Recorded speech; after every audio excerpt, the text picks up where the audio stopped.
Possession crucial from this. How much longer will the referee allow? Dublin lead by a point, and there's the whistle. It's over. It's over. We earned it by winning the last 2 matches on the road, and that's not going to be taken away from us. But what I love in hurling, I love players that will never give in. He hits it. It's over the bar. Oh, holy Moses. Hello, welcome to the RTÉ GAA podcast. Mikey, Stafford and Rory O'Neill here with you, and we are joined by Ciaran Whelan and RTÉ's very own Marty Morrissey, live from Westmeath, I believe. How are we doing, lads? Right. Good to see you, Mikey. Good to see you, Rory and Ciaran. How's it going, guys? Marty's in deepest, darkest Westmeath because he's delving into coaching and development funding, which is not a Congress motion, Marty, but it's coming up. Central Council are going to discuss it before Congress, so the likelihood is going to be presented as a fait accompli then on the Congress floor. Is that the idea? Yeah, well, I'm not too sure it will even be finally validated, but the suggestion is that before Congress starts at 10:30, and before that, this will be shown to the Central Council members as a suggested proposal in terms of games development funding. The new model will be based on a direct investment of €12 million, which is up from around 8 million in 2019. And now, from the 12 million, €9 million will be distributed using 4 different metrics. And this is an adaptation of John Kennellan's from Westmeath, as it turned out. They came up with the Westmeath County AGM, or the Congress. But the 4 metrics are the number of registered players, which will be about 60%, which will be a distribution of 5.4 million. The club numbers in a county will account for 20%, which approximately is about 1.8 million. Team numbers at 10%, which is about 900,000. And after that, 10% will be allocated to counties on their percentage participation calculations. This all sounds very complex, and genuinely it is complex. It's definitely an honours maths question, Marty. It's an honours maths question, for definite, because I've been at this for a day or two and asking others. And the statistic that I suppose that last part comes out is that 55% of 4 to 37-year-olds in Leitrim are registered players by comparison to 11% in Dublin, which is interesting. Now, when the allocation of €9 million is established or distributed, the other 3 million will then be distributed, and another 4 bands will be decided upon in time. And this is basically designed to bring balance and equity to the mathematical model. So a county that's down the charts after the first installment, or the first distribution, I should say, rather than installment, then this will address it. So it emerges that all counties get more or less the same. There might be a difference of 20, 30, 40,000. What Dublin is going to get, we don't know. I would suspect that they will be at a loss of anywhere between 200 and 300,000. But considering what they're getting, that's not a huge hit. But that having been said, it's our capital city and county. So, and this goes back to 2002 when there was a big investment put in. It was started, I think, 2002, and that Dublin needed the capital. We needed to get Gaelic games up and make it vibrant in the city. So what Dublin are going to get, we're not too sure. By our calculations, Cork will get about 500,000. Extra. Down, I was in Down yesterday, and I was surprised to learn that Down over the years got €135,000. Is this per year, Marty? Per year, annually. So they're going to get a rise, as will other Ulster counties. So basically, this is just a brief synopsis for you guys. If this is passed by Central Council on Saturday, it will start in October 2022, October this year, sorry, and will be for 4 years. Now, I would say that the GA are expecting Central Council maybe to examine it in more detail, so that the further details might, or the final conclusion may not emerge on Saturday. And there might be a couple of tweaks. And then they may say this is very fair. But it's based on mathematics rather than saying we have a problem and we give everything to that area.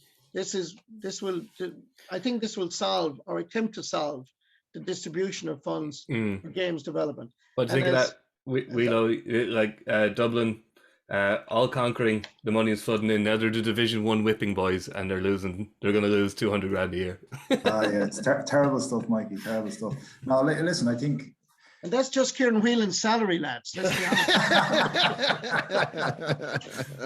honest. Sorry, Whelan. Sorry. I wish. No, I think it's reasonable, Mikey, and it's it's been well recognised that there is some counties that have struggled in terms of their coaching resources, and there needs to be more fair, equitable balance in terms of the funding. I don't think anyone can argue against that. I think in Dublin, there was probably a lot of nonsense talks that this money that went in 2001 correlated with the success. I never believed that, because I think it was, you look at the group of the players that started that run in 2011 was well ahead of any funding and coaching that came through. So I think Dublin's priorities really, in my view, at the moment is facilities, and Dublin have no centre of excellence, and that's really what they really have to focus on. I think that has to be their key objective and strategy over the next few years, is to actually get a centre of excellence, because it's one of the big weaknesses that Dublin have. But I do think, listen, I don't think there'd be any complaints from Dublin. Probably back in 2001, people felt Dublin needed to increase participation. We need to get more people involved. I think the game has obviously blossomed in Dublin, particularly women's football and men's football. Participation numbers are up, and Dublin would still get their fair share of the pie based on the mathematical equation. It sounds quite complex, Marty, but it still have investment in maybe certain areas, and I think it really it's the rural and urban divide that's key, and there's probably certainly urban pinch points around the country that need investment to try and encourage more participation. So I don't think anything that's fair and equal and brings more investment to counties where they can bring in more GPOs and share GPOs across various clubs, get them into the schools to increase participation. I don't think anyone can have any complaints with that.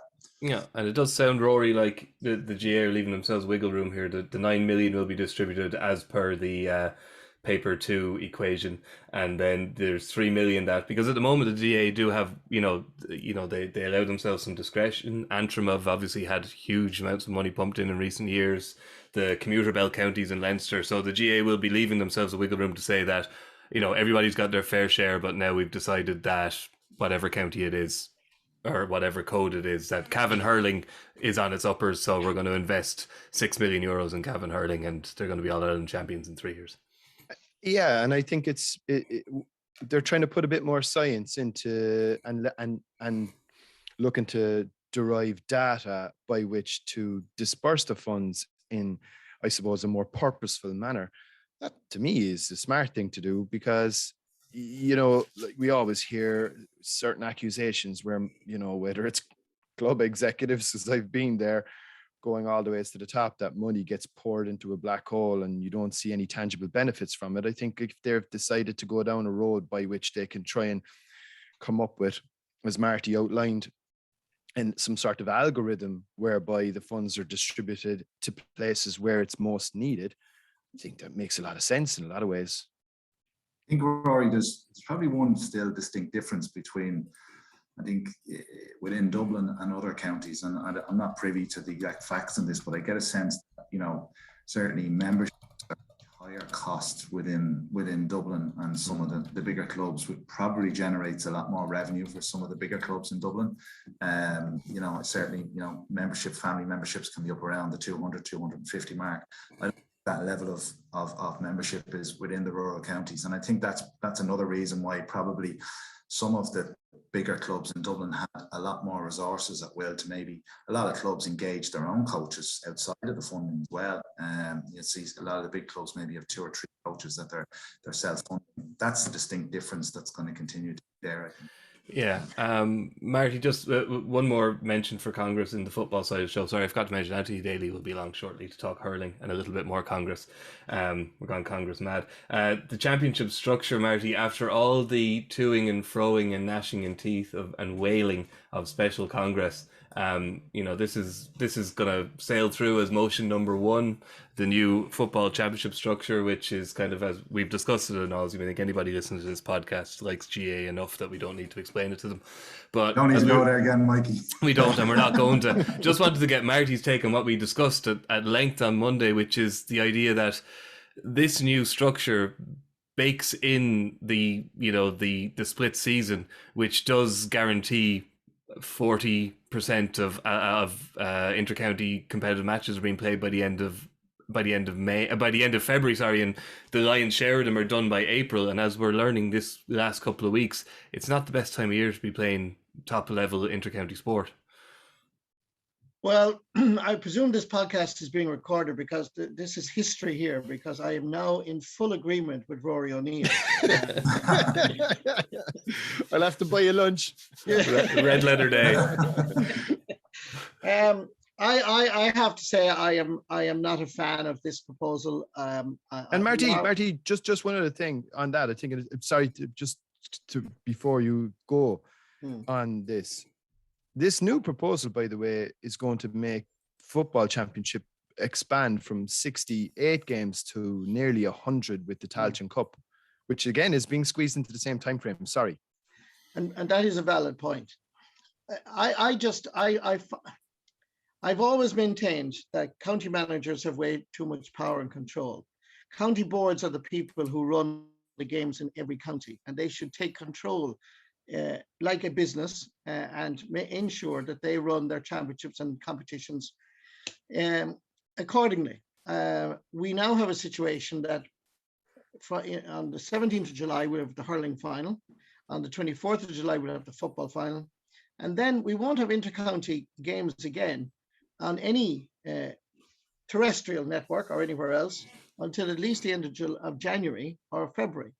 That just doesn't make sense. And I understand about the club and how important the club. We're all club members. I know Rory said it on Monday, that we're all club members and the club means everything to us. But we also have to realize that when it comes to All-Ireland finals, to me, the All-Ireland finals should be in September. I think they should be sacred, but that means running your competition accordingly. I think that we have the split season. Now we're in experimental mode. We got to go with it.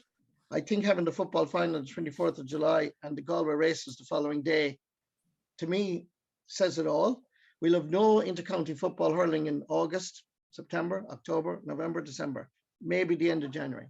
That can't be a marketing success. It just can't. You're allowing other sports.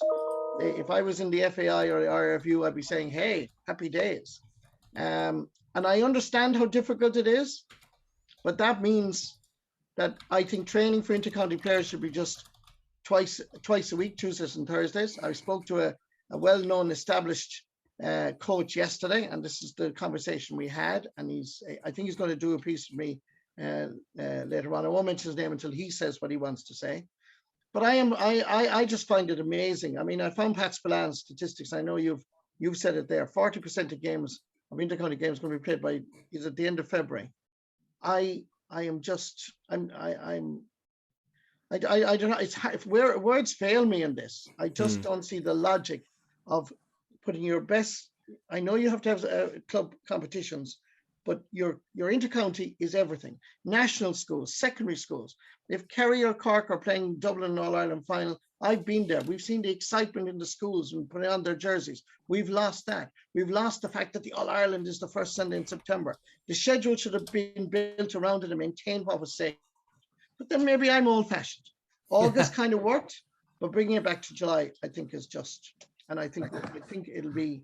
I regret that decision was made, but we have to go with it now and see what happens. Yeah, I think on that, Mikey, you know, I would have been for the split season, and I thought in the past when All Ireland ran maybe to the end of September, the club season became very compact and it was unfair on the club player. And I think we all agreed that. I sensed somewhere meeting in the middle here. I always felt that remember the April month for clubs, like that was a vacuum, that was a nonsense. That was like, you know, you'd have a break for 4 or 5 weeks and inter-county managers will be pulling the players in because they were first out in the round. And no, there was no club games, very few club games played in that period. So that was a little bit silly, but you still have that vacuum. I think you can pull back, you know, I think July is a little bit early. I think you have to consider Sigerson at the start of the year and maybe an end of August finish somewhere in the middle to allow maybe clubs go from September onwards, you know, and give them a proper window would be reasonable, somewhere in the middle. But the funny thing about it is, and this is the same with senior, like I'm involved in a minor team at the moment, and, you know, we got our league fixtures. So we play our league and we get on with our league without our county players, similar to senior teams presently who are with the county. And our league finishes on the 6th of July, right? You know, when the All-Irelands are due to about finish. Our first championship game is the 11th of September. We've 9 weeks without a game between the 11th of July. Like that, just here we are pushing. We're finishing the All-Irelands early to facilitate a split season. But a lot of counties aren't actually going to start. They're not using it. We look. Months. So it just, that's the part that doesn't add up for me. There you go. Yeah, like that is the part that really gets you know, grinds my gears, to quote Family Guy. Like, I mean, you have a situation now, let's say this year, come the middle of May, around the 22nd of May, there'll be 4 counties in hurling, 2 from Munster and 2 from Leinster, whose seasons will be over, finished. So let's say, for argument's sake, and let's just ballpark it. So let's say Waterford and Clare are knocked out of Munster by the 22nd of May, and let's say Galway and Dublin, for argument's sake. Does anybody in their right mind think that the county boards in those counties is going to begin the championship the couple of weeks later and run them in June and July, knowing that the provincial competitions aren't likely to start until probably September, when the other teams have had their break and eventually get knocked out? And it won't even be September. In America as well, you know, and then you have your exit, not only to mind your exodus to the States for your J1s, which are back on the scene in a big way. I mean, I don't know. Can I add to the argument here a small bit? We say the club is the epicenter of our world in the GA world. So the All-Ireland Club finals have been held on St. Patrick's Day and had held centre stage to a large extent. So what do? We change it from March to a Saturday in February in Croke Park on the day when our country is playing France in the Six Nations, where if you're looking again from a marketing and strategic point of view, or emphasizing how important the club is, a Saturday afternoon in Croke Park is not the same as St. Patrick's Day. And particularly when you have to look at a global picture and see where the GA's competitors are, most people want, whether you're into rugby or not, most people want to see your country play against France in the Six Nations, or whatever country it is. That to me that to me contradicts the whole emphasis on the club, and then you throw it away on a Saturday afternoon. Yeah. Ireland are playing Italy on Sunday, but I do think actually, because it's Italy, I think there might be quite a lot of interest, Wheelo, in what's going on in Newbridge. So we haven't much time to talk about the games this weekend, but there's a few we've put a red circle around, and this is one. This is, you know, Dublin have lost 4 on the spin when you go back to the All-Ireland semi-final, and now they're playing one of the counties that, you know, they are pretty much blamed for, you know, putting down into the doldrums for the last 15 years. And Kildare, despite throwing away a pretty good position against the current All-Ireland champions last weekend, they must be smelling a little bit of blood, and they'd love to put another nail in this Dublin Division 1 coffin, wouldn't they? Absolutely, and I think it's going to be a very tight game, Mikey. I think the psychological impact for Kildare in terms of getting a performance on Sunday is very, very big for them. You know, they've new management in. You can see that the lads are performing for them. They have a good spirit there. They're working extremely hard. You know, they put up a good fight against Kerry. They were very unlucky last week. You know, it takes not to get something out of Tyrone. They'd be a little bit disappointed that, you know, Tyrone worked the ball through their defence a few times and had the numerous goal chances. But I think from when you go back to last year's game in Croke Park, you know, and you look at the Kildare team that arrived in Croke Park, they arrived waving the white flag. They never actually believed they could beat Dublin, never. And even after the Daniel Flynn goal, they never really got momentum. And you could see that Dublin had just demoralised them over a long period of time. That's where they have to get that shift change on Sunday. And no doubt Glenn Ryan and Dermot Early and Johnny Doyle and Co will be instilling that belief in them that this is their opportunity to really lay down a marker for later on in the summer to say, do you know what, we're back on the level with the Dubs. And I think we'll get a big performance from Kildare. This is definitely not any sort of easy game from Dublin. Dublin are going down there on the back of 3 defeats, as we said, and it's tough. It's tough on the young lads because confidence now is low. They're probably under pressure. they're travelling, they're not in Croke Park, they're out of that environment. You know, a Dublin team 3 years. There'll be a big local crowd, Wheelo. Absolutely, but they were able to get off planes from holidays and rock up and beat teams, no problem, wherever it was. That is gone. And from a Dublin perspective, you know, it's very interesting tactically. I think they really have to look and say, right, we need to dig out a win. No matter what way we get that win, we've got to dig out a win. And I think I'd be very interested to see how Dublin are going to approach the game defensively. They have to start getting a little bit of structure there. I know this has been said, but, you know, Davy Byrne and Lee Gannon, you know, being let go and attacking and not having people back to protect, and if it means going in and playing with a sweeper, or because if Daniel Flynn is given the space that was afforded to Kerry and Armagh, that guy is such a powerful machine. He will cause havoc. So I think I think Dublin are still going to be weakened going down there. They have to go with, and maybe turn it into a dogfight and hope to get out with something, because Kildare are going to be well set up for their inside forward line. Woodgate, Highland, Flynn, very, very lively. The midfield, I don't know whether Kevin Feely will be back, but Kevin Flynn is performing well there. Mick O'Grady's doing very well in the full back line.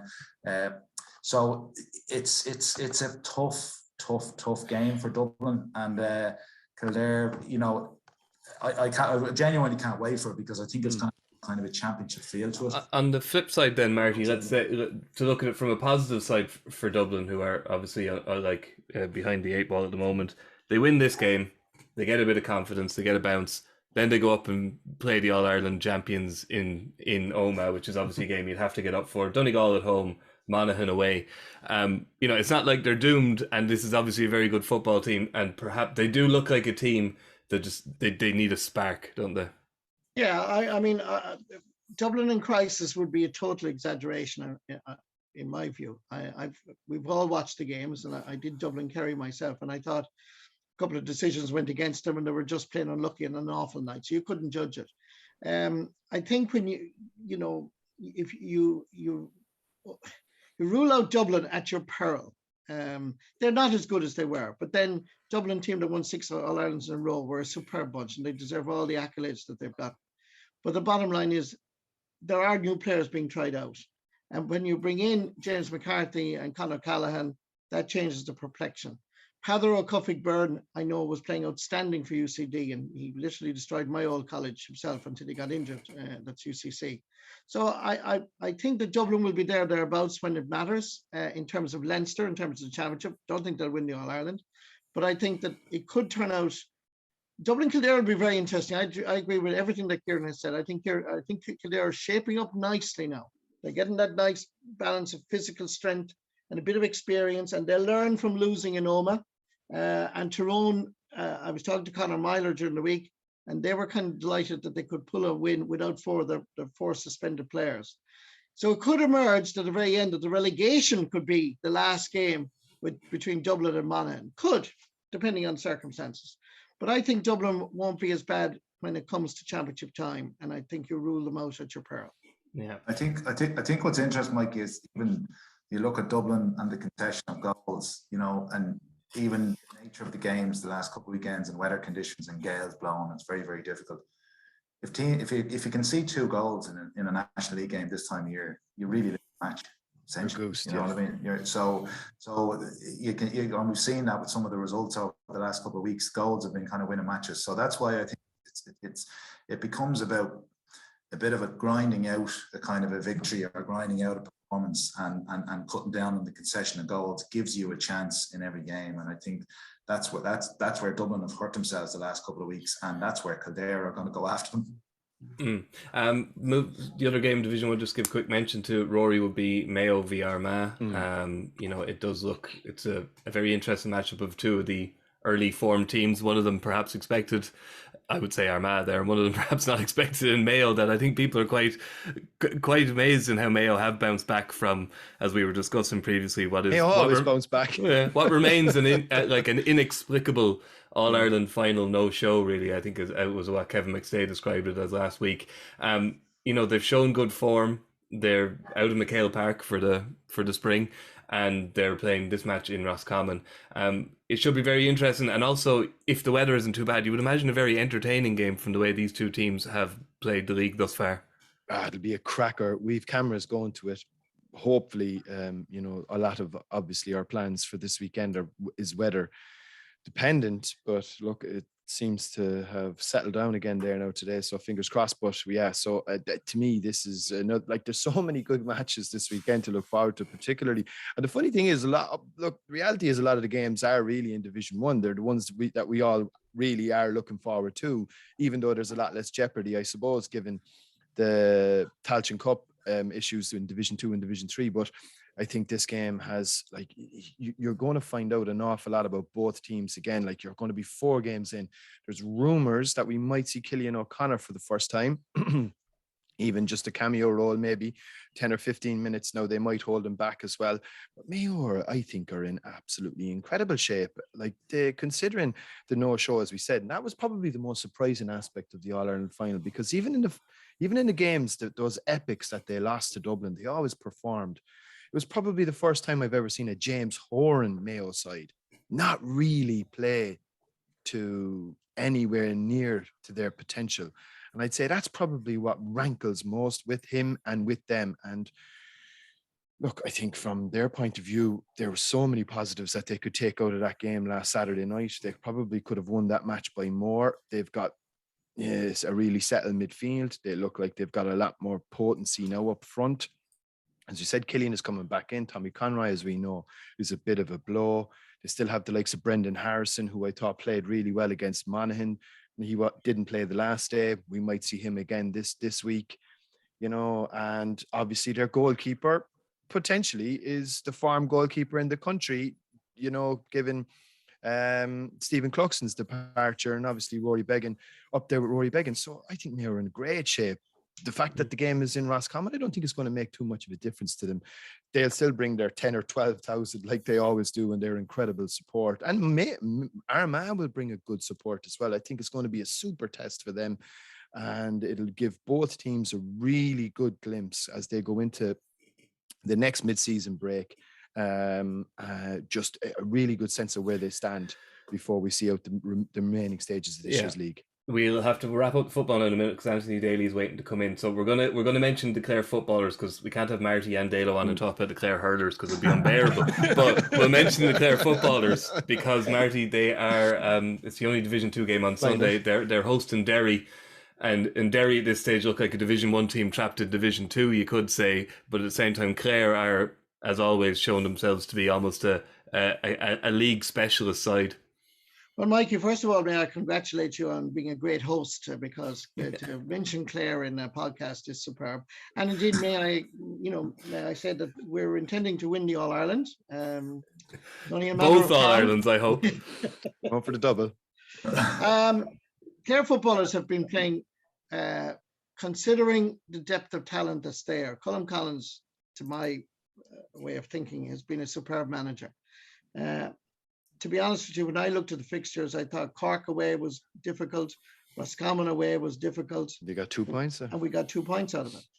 We have our record. I put down, to be honest, probably both of them as losses. I was at the McGrath Cup match in Milltown Malbay. I thought Clare did well, but Cork looked a little bit sharper, but still thought we'd do better against them in the league. So now this is the real first, I suppose, because Derry are probably the form team in Division 2. But I have to say that my own crowd have been doing really well, and Colm Collins deserves a lot of credit, because he keeps bringing in new players coming in and freshening it up. And obviously when Gary Brennan retired, I thought Gary Brennan had 2 or 3 more years left him easily, and I thought we would never recover from his departure, but we have. And I think to be there or thereabouts to survive in Division 2 would be quite an achievement. It'll be a test for Derry as well, Marty. It will be. It will be. A test for Derry. Yeah, I think it will be a big test for Derry. And I think this is the barometer of which Clare will be judged, like Mayo will be judged when they go down to Tralee against Kerry in particular. Do you know what I mean? I think these are games that tests out the fibre and the character. So yeah, I think Clare Derry, I'm really looking forward to Dublin Kildare, looking forward to Mayo and Armagh, and Clare Derry would be up there in the top 3, and I'm glad that we we spoke about all. I think, Mikey, quickly, Division 2 is going to be fascinating because it's nearly split into 2 mini divisions now. Yeah. It is, yeah. Playing Meath at the weekend. You're down Offaly, Cork, and Meath. All, I think, more or less have to play each other. Yeah. They all have to play each other the next few weeks. That's going to be fascinating to see who's going to do themselves out of that. So there's Division 2 is going to really heat up now in the next couple of weeks. Yeah, I honestly believe in the next couple of weeks we'll probably just grow to ignore Division 1, and it'll be the middle two divisions are the ones that will be of interest because of their implications for the summer and the fact that the games are actually do or die. Anyway, Wheelo, thank you for joining us. We'll let you off now, and No problem. we shall welcome in Anthony Daly to talk about hurling. He hits it, it's over the bar! Oh, holy Moses! Welcome back. Anthony Daly has joined us, so we've got a Clare duo up against us here. How are you doing, Dalo? Good, Mike. Good. Yeah, all good. How are you doing? Good stuff. Good. I think we're all well. We'll get on to talking about the few. We've decided there's 3 hurling games that aren't going to be one-sided, so we'll discuss those in a minute. We're just going to go back to our Congress chat for a minute. We decided to split it between the 2 codes, and seeing as we have our esteemed GA correspondent on, we're picking his brain. Oh wait, he's coming in later with Marty at the moment. Marty, How do I mute you, Mikey? How do I mute you? I'm sorry, Marty. I'm sorry. The Marty, lack of respect is appalling.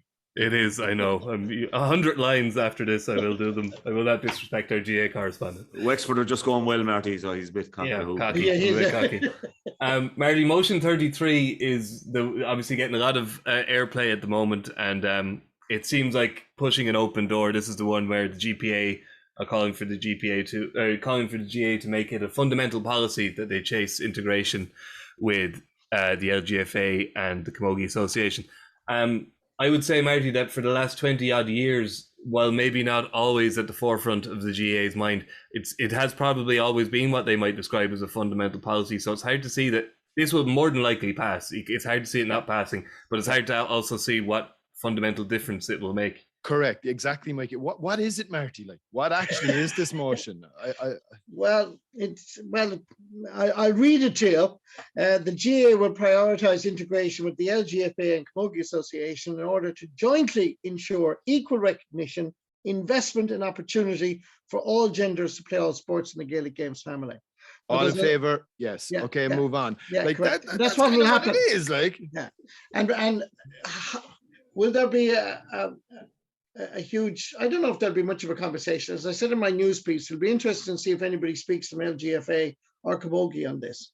The LGFA and Camogie, as we know, operate separately and independently, and sometimes they've clashed over fixtures.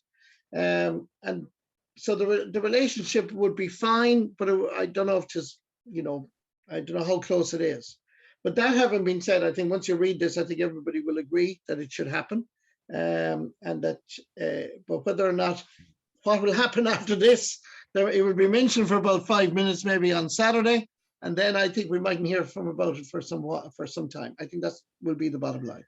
Yeah, Dale, it for those of us not involved at a senior level in any of the 3 organizations, but particularly I would say in the 2 female organizations, it's very easy to say this should happen, and the benefits of it are obviously they're numerous, they're obvious to all of us, but that's not to say that there aren't drawbacks. Like, no sporting organization probably particularly wants to be subsumed into a far larger one, and they probably feel there are issues around being heard and becoming the second and third wheels within the GAA. They're not invalid worries, you would think. Yeah, but I think, from I see it from my own club there, Mike, the girls are always so visible around our pitches. They're part and parcel of our club, really, even though separate organisations. You say what Marty touched on there seems to be the major problem, and we see it in Clare with a good few dual players, Camogie and ladies football stars, that they're caught maybe to playing Saturday and Sunday, or sometimes playing Saturday and Saturday. So there's probably more stuff to be ironed out there. But it's funny, as you say, there's benefits for some people in this. 20 years ago, Mike, I tried to start a hurling club down here with the great Father Peter O'Loughlin, with Carmel Coughlin, with the backing of probably the strongest West Clare hurling club in Marty's Clonbunny.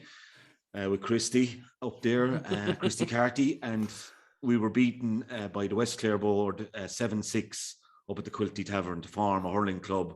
And when you look at the dynamic of the Clare County final this year, where Ballyea and Ina Kildamona met, and so many West Clare lads on both sides, you would wonder where we would be now, you know, if we got the grants, got the pitch. But of course, some of the clubs who voted against, the 7 votes against, were maybe worried about their own little benefits and their own. So just a little, it's 20 years ago, and it's still kind of, you know, makes me wonder that some people just have their own agendas and are not willing to look at the bigger picture enough.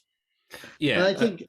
Sorry, Mike. I just think last Saturday or Sunday was it? I think, where Sarsfields of Galway and Schlockneil of Derry had to play an All Ireland club semi-final down in Gorey. I know there were circumstances, weather, etc., but geographically, logistically, that just couldn't make sense to bring a Derry team and a Galway team to Gorey and County Wexford to play an All Ireland semi-final. So I think they're the things, as I mentioned and Dalo alluded to as well, is clash of fixtures between LGFA and Camogie, and just, I suppose, the unfairness of asking 2 clubs to go that distance.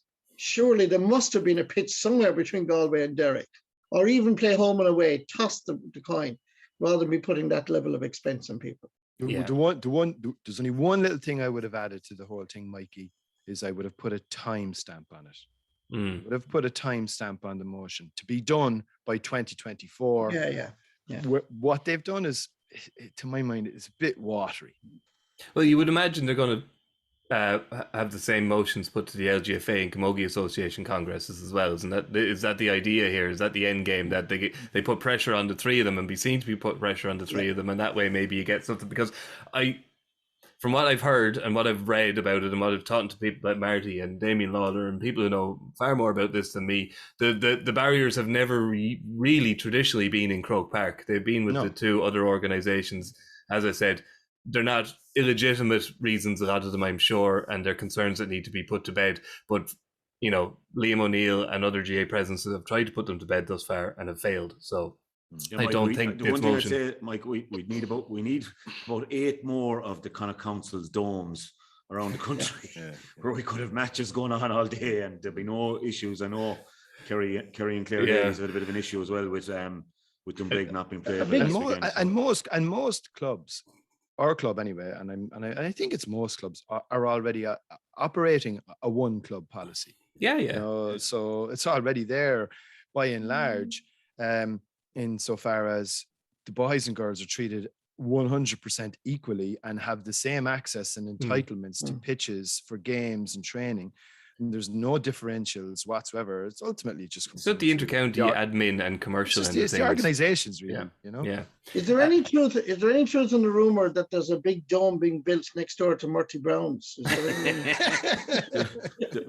for 5 That's bands. the smoking area, Marty. 5 bands in a pig in July, Marty. Yes, it rains.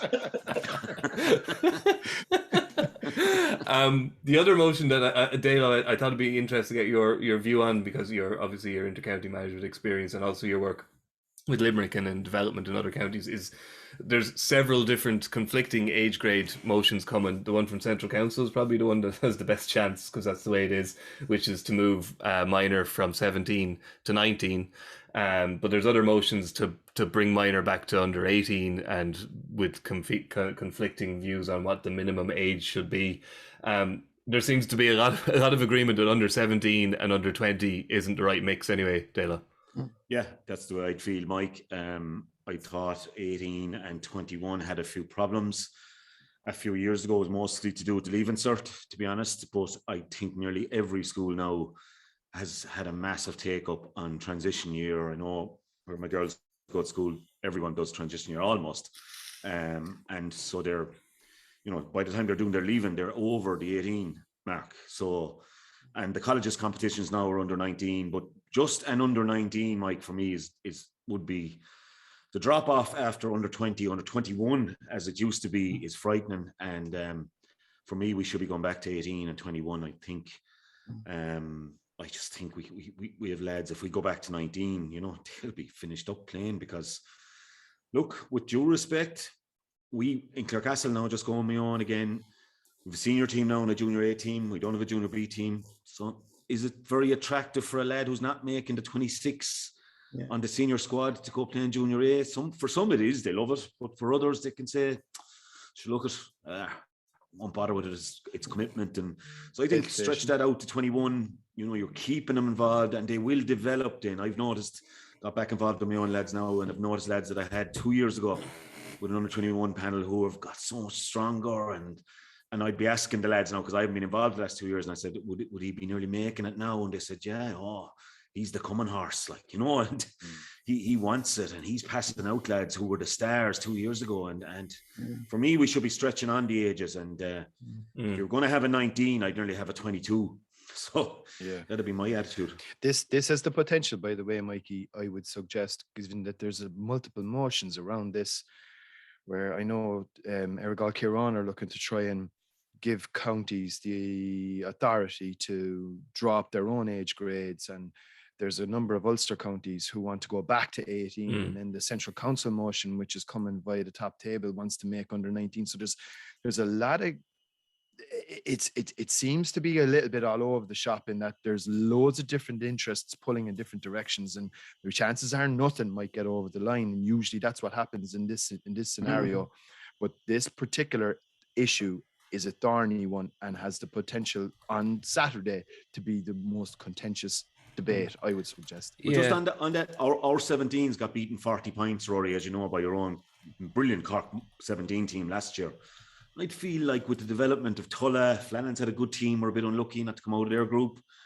That, like, if that was under 18 this year, I don't think we'd be beating Cork, but I don't think it wouldn't be 30 points. Like lads have huge experience gained now at colleges level, and at Harty Cup level, and would be so much better for that. So 17 is just still very young, very raw to be exposed to that level. It does seem, Marty, that there's no perfect answer. Obviously, I grew up in the age of 18 and 21, which at club level made perfect sense as well. And as Dalo says, for most of us who knew we were never going to be members of the GPA, shall we say, playing a bit of junior B or junior A at the age of 18 or 19 made perfect sense to fill in a weekend when there was an under 21. This almost feels now, with the under 19, to me, it almost feels like, the way that thought you get when you're watching an American high school movie, where they put so much emphasis on playing American football in school, because there is no amateur American football. You can't go play it after school. If you don't become a professional, you don't play it, or if you don't go to college to play it, you don't play it. So it does seem that, like, that gap, it's not universal. Obviously, there's many clubs and many players who are happy to play junior. But it does seem that for under 19 to be the last age grade does seem out of step with most other major sports. Oh, well, I agree with you, and I agree very much with Dalo, because I think this is a bit of this thing about change. We had a discussion earlier about the fixtures, All Ireland finals in July, which I think is madness.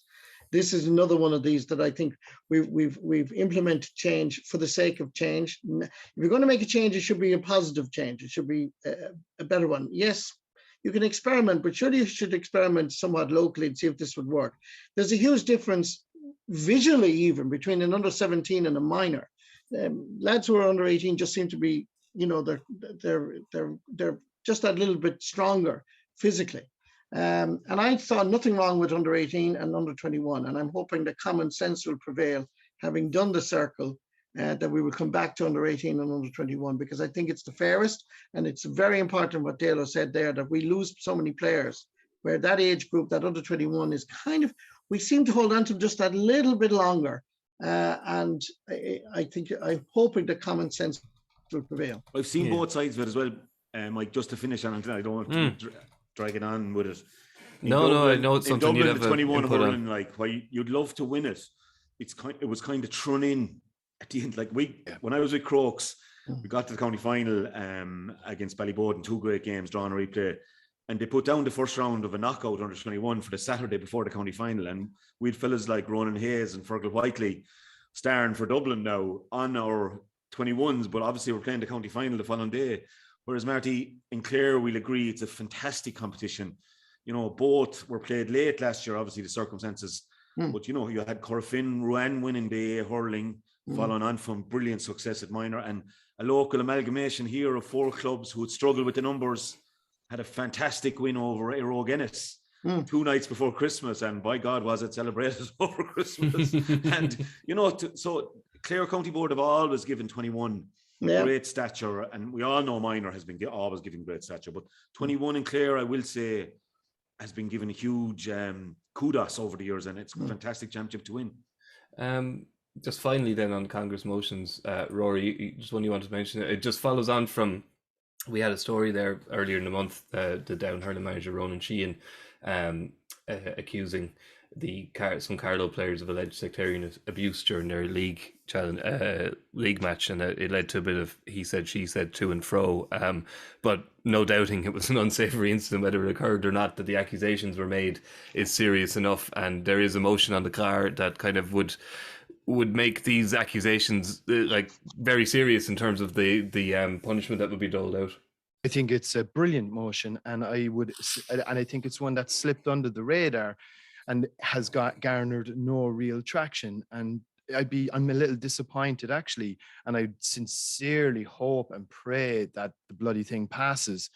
It's motion 46. So and what's really interesting about it, it's being brought by the Provincial Council of Britain, which I think is indicative in and of itself, because obviously it's slightly more multicultural over there. And it's to add another infraction for sending off offences. It's going to be infraction number 10. And it states an act by deed, word or gesture of a racist, sectarian or anti-inclusion, diversity nature on an opponent, teammate, match official. Now, the big thing on this is the penalty. So the penalty will be a minimum 48 weeks suspension, which is, as we know, is a year suspension in all codes, all levels, with debarment and expulsion from the association also to be considered. And to my mind, that should be non-negotiable. That should be an absolute no-brainer. It should sail through, and it should send a really good message that we're an association that just simply doesn't tolerate racist bullshit in any way, shape or fashion. Yeah, well, you'd like to think that that's the kind of thing that will get waved through, all right. But in all these, you'd hope it would get through, you know. But as is the case currently, proving these things proves incredibly difficult as well. You know, it's always a case unless the referee hears it. You know, you're not going anywhere with it. Is the issue.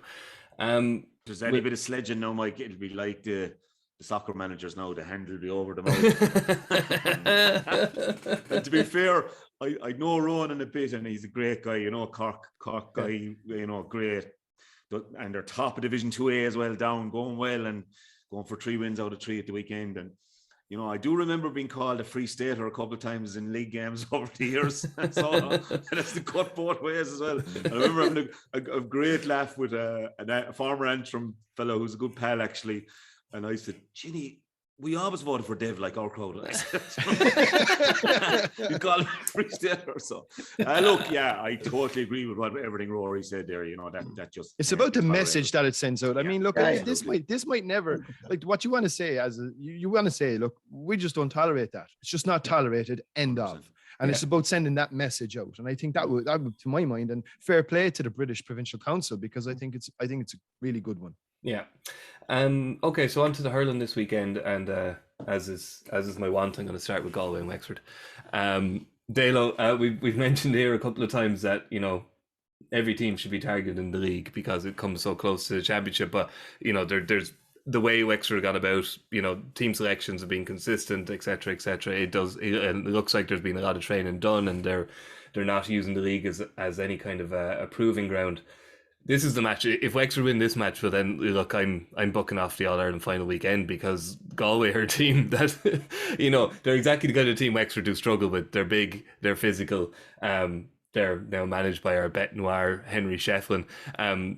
Playing them below in Galway, this is a great chance to make a statement for Wexford, but it could also be, it's a great chance for Galway to halt the optimism of Mikey. Yeah, coming out of Páirc Uí Chaoimh after Cork fairly wiped the floor with Clare in the first round, there was a couple of lads, a bit of crack slagging now, wasn't anything that should be banning a Congress. And I just said, sure, book to Burlington, lads. It's the Cork way. So, yeah, very impressed, Mike, because very attritional game against Limerick. And then to have to come up 7 days later, then up into Cusack Park, which we'd like to think is a fairly, bit of a fortress spot. And I was very, very impressed with her in the first half. Now, I wasn't impressed with Clare, but then what impressed me again is Clare really, I'd say, got the ringing from Brian Lohan at half time, got the hairdryer, and came out then. Young Patrick Crotty, who was really impressing people down here, came on and set it up, and kind of Cusack Park came alive, if you like, as it does with the crowd, and they got behind the lads and really looked like Clare could drive on, and Wexford weathered the storm, drove on, and looked to be in great shape as well. I'd have to say credit to Darry Egan and Niall Corcoran and the rest of the lads with him. And even, what you call the rugby player? Sorry, no, me and the rugby. Gordon Darcy. Gordon Darcy, sorry, I'm very bad at the rugby, lads. But, like, it seems to be buzzing, and they had the kind of two ways of playing. They could drop a man deep like they did under Davy and all out attack. And you see Dee O'Keefe getting up from midfield for the goal. And the big thing then, Mike, is Rory O'Connor seems to be just absolutely on fire and was virtually unmarkable for the Clare backline. So you could nearly say about 3 minutes before he got the goal, there's a goal coming here off this fella. And he got it. So it's, all good so far. Obviously a very difficult assignment now, heading to a bide up Shefflin-led Salt Hill. So it'll be a huge test for them, and you probably fancy maybe Galway up there, but I wouldn't rule them out now. They're in great shape, and I'd say there's a good buzz going on. You'd know better than me, but there seems to be a real unity among them. And also, but you got that off Galway as well down in Limerick, and a huge Galway crowd went to Limerick as well. Yeah, Marty, there was some level of media interest, shall we say, in the beating that Dublin gave Galway in the Walsh Cup. But I think anybody who's reading too much into the tea leaves of the Walsh Cup needs to, take a rest. But Galway have, it's funny how you can almost say they almost look like a Henry Shefflin team already. You're kind of saying there's this like ridiculous kind of work rate from 15-1, and there's just like they just look physically up for it, which you'd always say about a Galway team anyway. It's hard to even put your finger on exactly what you mean, but you just look at that team and say, Henry Shefflin's managing them, all right. Yeah, I saw Galway up close in the very first game of the year in Ballinasloe, which was the Walsh Cup between Galway and Offaly. Now, I actually thought Offaly did rather well that day, but it was a very, very young, inexperienced team that Henry was putting on. He was trying out players. But the place was mobbed. It was like the old days of county finals, but now we're talking about January. And I just thought that there was a wave of positivity behind Henry, which is a good thing, because not all managers get that from the beginning. There's usually enthusiasm, but Henry has that extra bit of gravitas.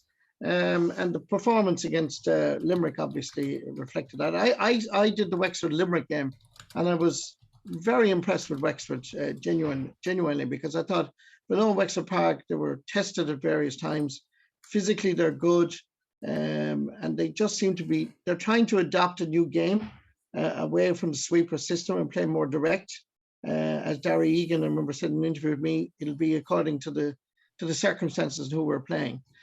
But you'd have to say that Galway at home will be a real barometer. As we talked about the football earlier, I think this is a big test for Wexford in particular. But as Dalo said, like a fellow Clare man, I was disappointed with Clare with that game against Wexford.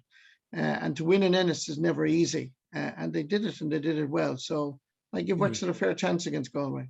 Yeah. What's the story with Lee Chin? He must be on his way back soon enough, I would assume, Mikey. Yeah, I would have thought so. He's kind of in Tony Kelly territory there. I think he's training away, etc., and should be close enough. But it's a good sign, Rory, for Wexford, that you wouldn't say at the moment they're screaming out for Lee Chin to be there. He'll obviously add to the team when he is there, but it's not like there's a big Lee Chin shaped hole that we're all noticing at the moment. Yeah, Mikey, the only thing there is a small bit of, is Lee the dead-eye Dick free taker either?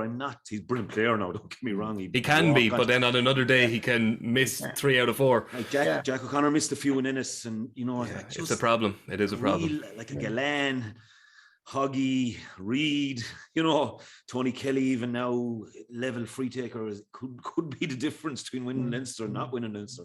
It's very true, and it there's is a freshness about Wexford, though. I think there's a real freshness about their play. They look like they're reinvigorated. They look like they've got a bit of their mojo back. Maybe I just thought there was maybe a little bit of staleness gone into their play over the last year, 18 months. And I think whatever Darragh Egan has done since he's gone in, it's just lit the place up again. They've got very good personnel. They've got, I was looking there, I mean, they've got great options. They have a deep enough panel, which are going to need now, obviously, given the frenetic nature of the championship once that starts. So Wexford are in really good shape. That's going to be a cracker of a game. The only negative, I suppose, is it's being played in the middle of the Atlantic Ocean, and that's never a good place to play hurling. True. The other game we're talking about, also on the western seaboard, Dalo, is Cork coming up to Limerick for their for the next step in their rehabilitation from the All-Ireland final of last year. This is the final step in the rehabilitation, I suppose, facing their demon. The one plus point for them is the demon will be missing Gearóid Hegarty, obviously, and as you have mentioned on here before, if there's one thing Limerick are a little light on, and we say a little light on, is forwards. So to be without their former hurler of the year wing forward, you know, we might be seeing a bit more of these young lads. You said really it's do or die for them. Yeah, well, on that, Carl O'Neill really stood up the last night. So I mean, that's a huge 4 points in play in a very tough physical game. God, to be where we were behind the goal and to be able to see some of the exchanges on and off the ball, it was tough stuff now. But he stood up. Gillan was back to form, you'd have to say. Sure, first high ball in, does Dahi Burke in the air. Not too many do it and sticks it. So bigger thing for me is probably William O'Donoghue, who probably may not be back. I hear Willie Troy and Cian Lynch. Cian very hard done by in the Fitzgibbon Cup final. I think we'd all agree. Maybe he might say, "Look, I don't know. I don't know where John's mind is on it. Does he want to be going out tennis in round 4? Pointless.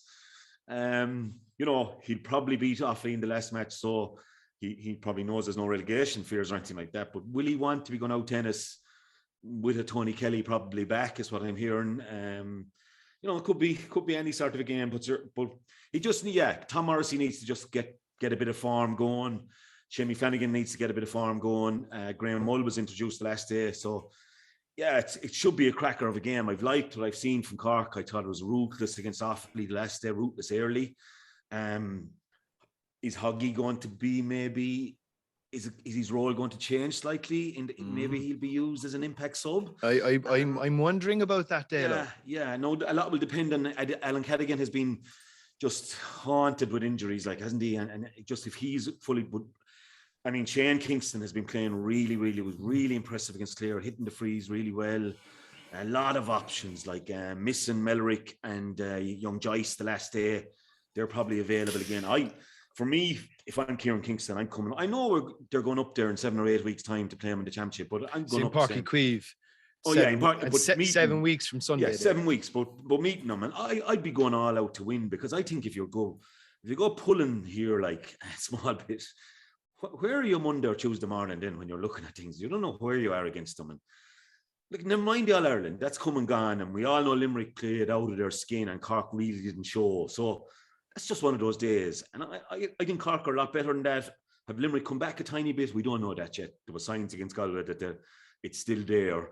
So, yeah, intriguing one on Sunday now. Really looking forward to that one. Are we, Marty, in danger of maybe reading too much into Cork's first 2 results, in that, you know, Clare have a lot of injury worries, and like they were, as Dalo would say, they were very off the boil that night. And obviously Offaly are out of their depth in Division 1 at this stage, at least. So this is a proper litmus test for this Cork team to see how, as we mentioned, Mayo before have recovered very well from their All-Ireland hiding. This is to see how this Cork team are rebounding and rebuilding.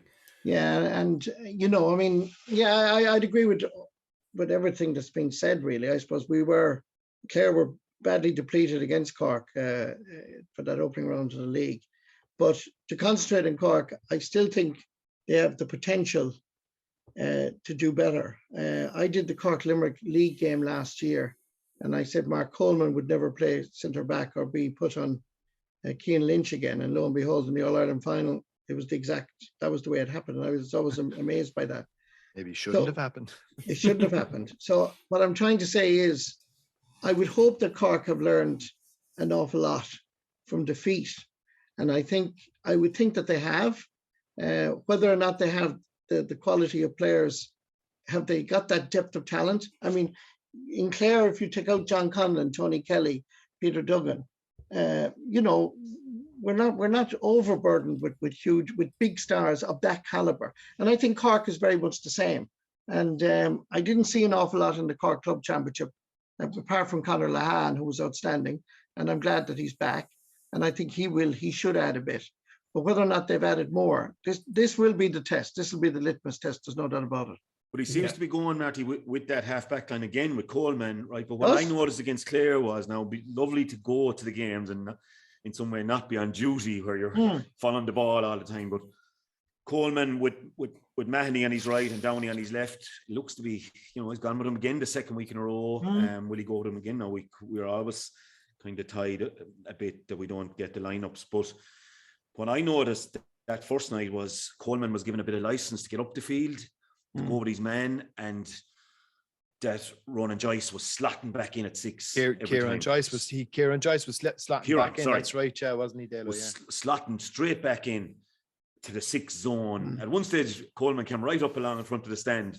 I'm saying, this is the centre back, to a lad beside me from Cork. But I said, look, and there's Joyce getting back to 6 to hold the line.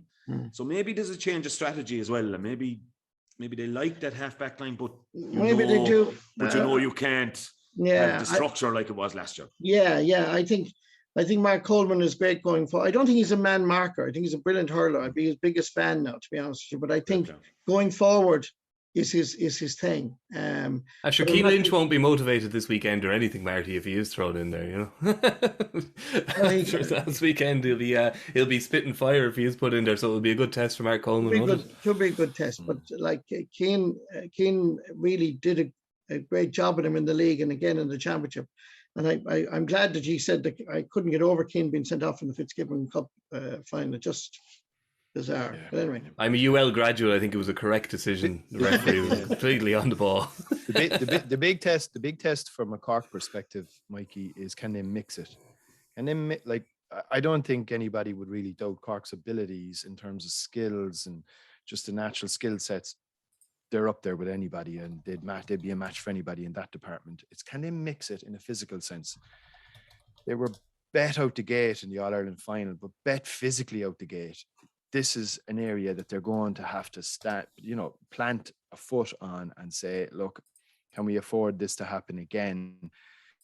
It doesn't mean getting into an arm wrestle with Limerick, because if you do, they will win. I just think Limerick are just much more advanced in terms of their physical development. This is still by and large a relatively young Cork side. So it'll just be a case, can they stick with them in a physical sense and then try and move the ball around in such a way that they, make the games slightly more competitive. Haven't gotten near Limerick in a couple of years now. So it's going to be a really, really good test for them, and only 7 weeks of championship. It'll be interesting. Will he plant Mark Keane on either Kyle or Burnsy, Rory, because he's very quick and very strong, and he might throw him in full forward this time round. Well, he started in full forward the last day, but he went straight out to right half. But you would think that this Limerick half back line have to sort of be challenged. You have to get at them. You do. Yeah, 100%. Right, we'll finish up in a minute. That's just a final word then on the only game on the Saturday in Division 1, which is Dublin and Tip. Dalo, we had Shane Dowling on here last week, being very uncomplimentary about the Tipperary and Kilkenny match, and he's probably still getting mentions on his Twitter about it. They are top of the division with 2 wins from 2, but this against your former Chargers, who are in flying form, haven't drawn with the form team in the country, nearly saying Waterford, so they're going up with 3 points. This might be the new way things are, that playing Dublin is a bigger test of Colin Bonner's new Chargers than playing Kilkenny is. Yeah, I slightly agree with that. I missed the first 15 minutes, Mike. Watched it back later on. It was terrible first half, being honest with you. I really enjoyed the second half. I thought as soon as Walter Walsh came on and he had a couple of tussles with Carl Barrett, and I thought the old life came back into the rivalry, and I thought the crowd were electrified near the end, and a huge crowd there. And I really enjoyed the second half, I have to say, and I didn't know the first half. I was listening to John Mullane on the way out, in the car, and he wasn't even up for it now. When Mull's not up for it, and he gave me, so look at but they'll be still delighted with the win because Kilkenny came back at him twice and looked like they'd probably get something out of it. You could see the McGraths reappearing as well, Noel and John. They have a lot of quality, like Jake Morris and Marcio. These guys really like the look of Craig Morgan, Conor Beck. The pity is, as you're an ex-UL man, Mikey, Brian O'Mara seemingly has decided he's going away for the summer. Gee, how good was he in the Fitzgibbon? He was absolutely brilliant, and was doing a fair job on Keane in the final, even though it wasn't going UL's way for a long time. No, we kind of rubbished the Walsh Cup earlier on there when we were talking about Galway and Wexford, but the Dubs went out to win it and won it well, and decisively beat both counties. And I've carried that on. And I mean, I described it as the Battle of Parnell with Waterford, and everyone's raving about Waterford, but the Dubs, they had 2 black cards, which resulted in penalties that may not have been black cards technically under the rules, in terms of not a trip, not a careless use of the hurley, or not have dragged down. No, we'd all agree that the goalies won on Sean Brennan on Jack Prendergast should be a penalty. Technically, the 3 black carding things I don't think happened. So, look, they still came out of those 2 incidents and maybe nearly could have won the game. Now, obviously, Waterford are still waiting for Jamie Barron and the Ballygunner contingent. So, but Dublin are in form. It was a good win up in Corrigan Park because I think Antrim love it up there, as we saw last year with Clare and Wexford, and led at half time, and it looked as if the pressure was on, but really responded. And for me, I'm not saying it's all the old guard, but it is O'Donnell playing a brilliant back. He's brilliant best full back. Chris Crummy midfield. Sutcliffe in the better form than last year even, and we were like, and even we ran about Hoggy, Eamon Dillon, Trollier coming off the bench in these games and having. That he made a huge impact actually when he came on Dalo. I'm surprised he's not starting. Yeah, Paddy Smith at centre back then as well. That's a bit like Coleman, lads, and Lynch. Does he go with Ford or doesn't he? Because Kilkenny didn't go with Ford the last day, and as well as 5 frees, he got 5 from play. So a lot. And look at, even from my 6 years up there, we didn't get on great, Mikey, in Thurles against Tip. I can tell you, we didn't. Thurles, we'd one great win there in an Ireland quarter-final, but that was against Limerick. But no, not against Tip. So the record isn't good. So even in Ger's time, Ger Cunningham's time, I think, and even the last couple of years under Matty, they've just been nearly wins, but not wins. So tester for both teams. On Dublin, Rory, the Conor Callahan rumours you said they're not going away. No, it's probably too late now, though. Win Saturday now, and it's a done deal. There is, people are asking the question, where is he now? I know he had I think he had an operation, didn't he, pre-Christmas, so he's slow to come back. But the gas thing about this situation is the footballers nearly need him more at this stage than the hurlers do. The hurlers could do with him. And yeah, Dublin are in good shape. Like Dalo mentioned it there. They've got our stiff, like some of the. Do you know what I like about Dublin? They've got great leaders in the team. There's a couple of really big lads that seem to stand up when it matters. This game is live on GAA Go. So for anybody living in Ireland, they'll be able to watch it live on GAA Go if they want to tune in. It's on 5 o'clock on Saturday. I think this is going to be a very interesting contest. I can't wait to watch it. And would not be surprised, given Dublin's form, if they went down and pulled off an unlikely win. Okay. I don't know how unlikely to even describe it at this stage, but yeah, right. I think we've talked the GA up and down and left to right at this stage between us all. Thank you to Ciaran Whelan earlier, and thank you to Anthony Daly, to Marty Morrissey. Just need a clear win, Mikey, in Tullamore now. That's what. And we need TK back on the field, okay? We're not letting them off, Marty, that light.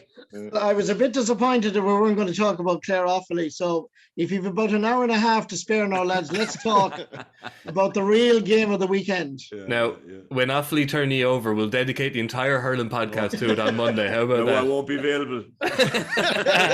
Neither will I. All right. Well, we were very glad to have you today then, if that's the case, lads. As always, you can keep across all the GA on all the RTE platforms, and we will, including a football match, Rory, Donegal and Tyrone on Saturday night. Yes. And then we've got Saturday and Sunday sport, and we have everything online for you as well. So we'll have you well covered, and we'll chat to you again on Monday when we'll review the football and the hurling. So thank you to Marty and Anthony and Rory and to Wheelo earlier, and we'll catch you next week. Crucial from this. How much longer will the referee allow? Dublin lead by a point, and there's the whistle. It's over. It's over. We earned it by winning the last 2 matches on the road, and that's not going to be taken away from us. But what I love in hurling, I love players that will never give in. He hits it. He hits it. It's over the bar. Oh, holy Moses.